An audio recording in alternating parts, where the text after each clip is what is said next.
Have you ever tried to fix someone, love someone, support someone?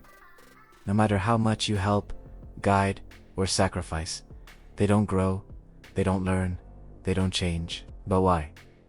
Today, we're going to explore the psychology behind why some people never change, even when it's destroying their life and your relationship with them. Welcome to Mind Affection, the place where the mind meets the heart. In this video, we're diving deep into the science of behavior, emotions, trauma, mindset, and relationships. You'll finally understand why people repeat the same mistakes, why they stay toxic, and why change feels impossible for them, but not for you. Let's begin. The first reason is what psychologists call the comfort zone trap. The human brain is addicted to familiarity. Even if someone's life is filled with pain, the brain often chooses the pain it knows over the change it fears. People don't stay the same because they want to. They stay the same because they're terrified of who they might become if they try something new. Think about it. Real change requires effort, accountability, discomfort, consistency, and a lot of self. For many people, that's just too much to handle. It's overwhelming. So they retreat back into their comfort zone, even if that comfort is what's slowly destroying them. It's the devil you know versus the devil you don't. And for a lot of us, the familiar pain feels safer than the unknown path to healing. Another major reason is that emotional trauma blocks growth. Some people are stuck because of childhood wounds they never healed. If someone grew up with constant criticism, emotional neglect, controlling parents, or just an unstable environment where they never felt validated, their brain learned one primary lesson: I must survive, not grow. Survival mode becomes their default setting. Trauma can keep a person frozen in time. Their body gets older, but their emotional self stays stuck at the age they were hurt. So when you ask them to change, to be more responsible or emotionally available, you're not talking to a grown adult. You're actually talking to a wounded child inside their mind who is still just trying to feel safe. This isn't an excuse for their behavior, but it's a crucial explanation for why they seem incapable of moving forward. Then there's the ego barrier. Some people can't change because their ego simply won't let them. Their inner voice is a constant monologue saying, I'm right. Nothing is my fault. I don't need help. And most importantly, you are the problem.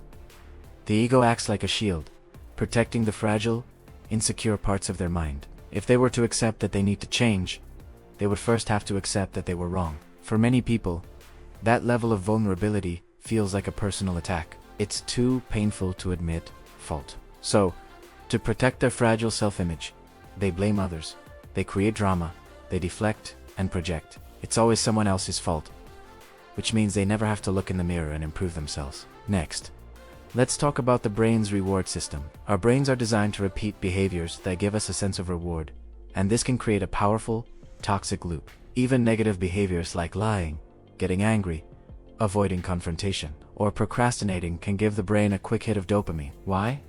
Because in that brief moment, they reduce stress. For example, a person avoids a difficult conversation. Their brain immediately feels a sense of relief from the anxiety. That relief is a reward. The brain then learns. Avoiding problems equals feeling better. This creates a cycle.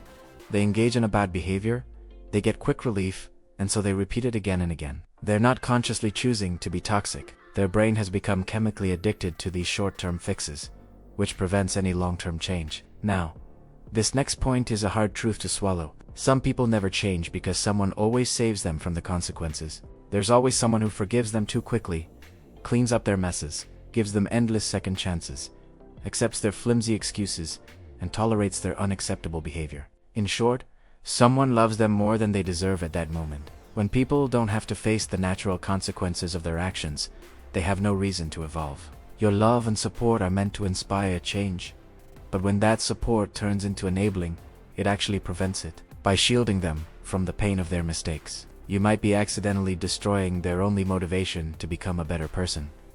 Love can inspire change, but too much comfort can kill it. So, when do people actually change? Psychologists say people change for two main reasons: inspiration or desperation.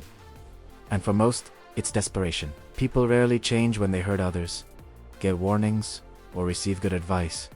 They change when life hits them hard. This could be losing a job, a partner leaving them, a serious health scare, or a complete emotional breakdown. This is what's known as hitting rock bottom. That intense pain forces them to finally see the truth about their life and their choices. It's a painful, but powerful catalyst.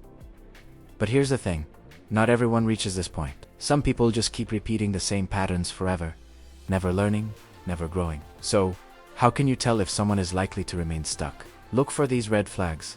They blame others for everything and never take accountability. They shut down or get defensive during difficult conversations. They keep repeating the exact same mistakes, apologize without any real change in their actions, and are often emotionally unavailable. They make promises only when they're under pressure, but never follow through.